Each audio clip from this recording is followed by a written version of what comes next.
हात लावून समोर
यांचा या ठिकाणी सन्मान चिन्ह आणि शॉल देऊन या ठिकाणी स्वागत करावं.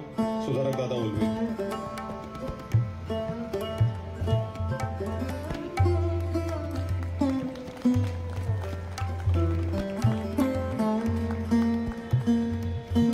त्याचप्रमाणे सचिन निकम यांना विनंती करतो की त्यांनी आजच्या कार्यक्रमाचे अध्यक्ष पटकर साहेब यांचं सुद्धा स्वागत करायचं आहे.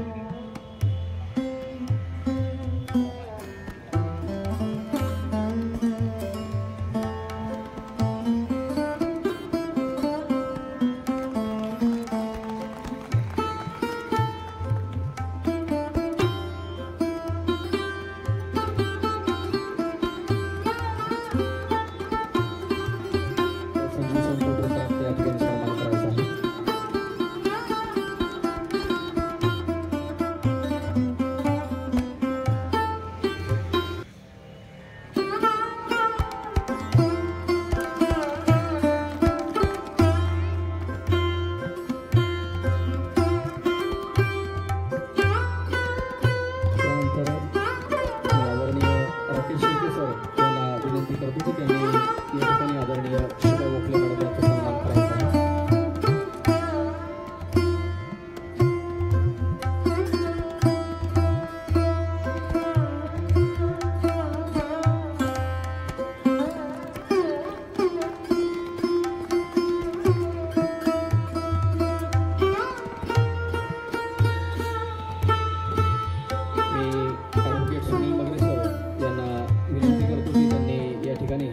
आदरणीय कैलासदादा वाघमारे यांचा सन्मान करायचा आहे.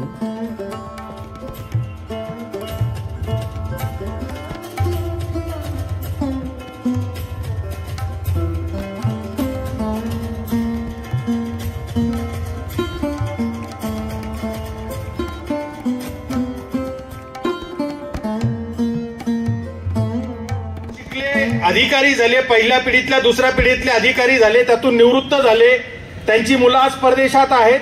त्या परदेशात असलेल्या मुलांना सुद्धा जोडून घेण्याचा की तुझे वडील तुझी आई ज्या वेळेला इथे शिकायला आली त्यावेळेला महाराष्ट्रात कुठलंही कॉलेज नव्हतं की जे त्यांना प्रवेश देईल आणि शिक्षण देईल. ते मिलिंद कॉलेज होतं जे बाबासाहेबांनी उभा केलं.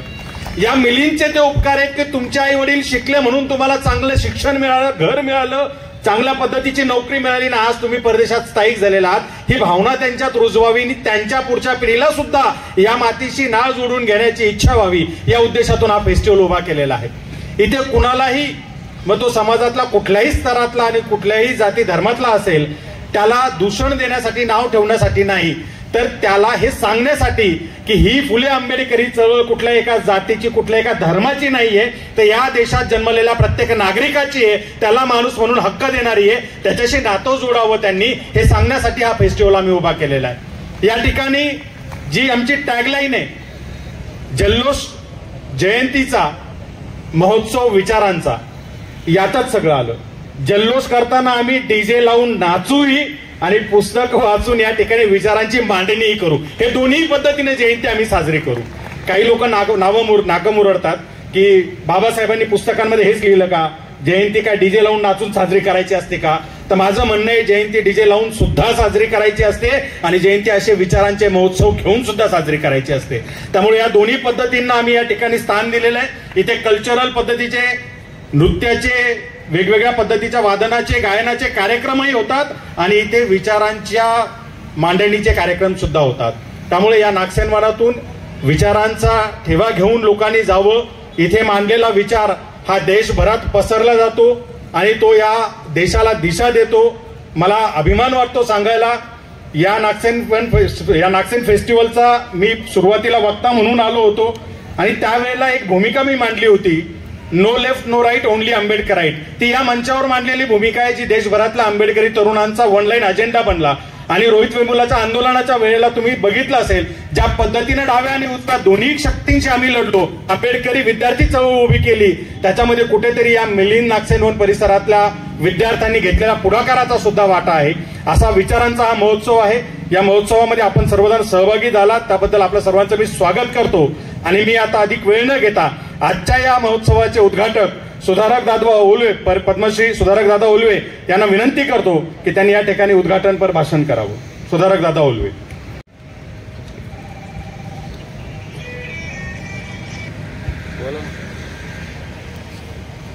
वाटकर साहेब, माझे मित्र शोभा गोखले, आमचे फार जुनी चित्रकार मैत्रिणी, आणि कैलासचं फार पूर्वीपासून ओळख आहे माझी, पण आम्ही फार दिवसानंतर आज भेटलो. आणि सर्व मान्यवर जे उपस्थित आहेत तिथे मी फार ओव्हरवेल्म झालेलो आहे ज्या पद्धतीने हा कार्यक्रम आयोजित केला. मी केव्हाही कॅमेऱ्याच्या समोर पाठीमागे असतो, आज पहिल्यांदा किंवा दुसऱ्यांदा मी कॅमेऱ्याच्या या बाजूला आहे. त्यामुळे मला ते, आणि मी एक चांगला वक्ता पण नाही आहे, मला बोलता पण येत नाही, पण दोन चार फोटो काढता येतात.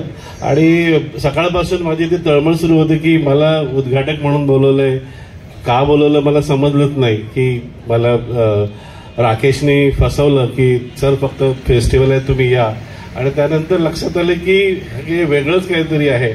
मला इनफॅक्ट मी बोलताना या उंचीवरनं बोलायची पण मला भीती वाटते, कारण की एक समज तयार झालेली आहे कलाकार म्हणून, आणि ती समज वेगळ्या पद्धतीने तयार झालेली आहे की मी फोटो काढताना या अँगलने सुद्धा फोटो काढू शकत नाही, तर बोलणं फार वेगळं आहे. जी समानता जी यायला पाहिजे ती त्या आपल्या ह्याच्यातनंच आली पाहिजे, कलेतनं. तर त्यामुळे असं भीत होतं. पण महालिंगे सर आहेत, नंदकुमार माझा चित्रकार मित्र आहे औरंगाबादचा, त्यांनी आज थोडीशी मला सांगितलं की नाही बोला तुम्ही. आणि मी आज पहिल्यांदाच एवढं म्हणजे आतापर्यंत जे बोललो ना, मी एवढ्या फंक्शनमध्ये बोललो नाही, पण आज मी बोलायचा प्रयत्न करेल की जे सगळ्या आयोजकांचं फार अभिनंदन आणि मला खरंच बोलवल्याबद्दल मी फार आनंद आहे. दुसरं इथे की मिलिंद कॉलेजच्या आवारात येऊन जिथे बाबासाहेबांचा सहवास होता, मी फोटोज बघितले होते की बाबासाहेब इथे खुर्चीवर बसून त्या मिलिंद कॉलेजची देखरेख करत होते. हे फोटोचं सगळं कन्झर्वेशन मी एकदा 2000 साली केलं होतं. जे पूर्ण बाबासाहेबांचे फोटो आहेत त्यांचं डिजिटलायझेशन करून त्यांना आर्काईव्ह केलं आणि त्यावेळेस ते फोटो बघितले होते. आणि आज मला मिलिंद कॉलेजमध्ये आणि ते पण नागसेन इथे यायला मिळालं, त्याबद्दल खरंच तुमचं मनापासून आभार.